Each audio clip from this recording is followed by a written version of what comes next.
Hello guys, আসসালামু আলাইকুম। আজকে চলে আসলাম পাখি ধরার জন্য। পাখি বলতে না, আপনারা যারা গ্রামে থাকেন তারা বুঝবেন যে যেটা সচরাচর দেখা হয় ঘুঘু পাখি।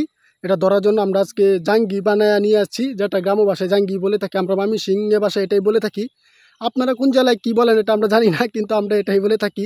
দেখেন আমাদের চরে পুরা মরিচ চাষ করবে, আর এখন শীতকাল পড়তেছে আপনারা জানেন, আর মরিচ চাষের জন্য খুব উপযোগী চরটা। আমাদের চর দেখেন প্রচুর, এই চরটা আগে কিন্তু সন দিয়া ভরা ছিল। এখন মূলত সব মানে চাষাবাদ করে কাটিয়া এখন তারা মরিচ চাষ করবে। দেখেন ক্ষেত দিয়ে হাঁটতাছি আমরা, আপনারা দেখতেই পাচ্ছেন। মানে কি বলবো, চরের মতো মানুষের জীবনকাল, মানে এখন মরিচ চাষটা তারা প্রচুর লাভবান হবে মরিচটা চাষ করে। এই জন্য পুরা চর জুড়ে তারা মরিচ চাষের জন্য আল বেয়ে ফেলছে। এই দেখেন অবস্থাটা। আবার ওই পাশে আবার ট্রাক্টরও আছে, আপনারা দেখতে পারবেন। এই ট্রাক্টর থুয়ে দিছে, দেখতে পারবেন ওই পাশে ট্রাক্টর থুয়ে দিছে। আর এখন মনে তো অনেক সুন্দর লাগছে, চরটাও অনেক সুন্দর দেখাচ্ছে, এবং অনেক বিকালে আসলে আর কি উত্তম সময় ঘোরা যাবে, এরকম একটা সময়।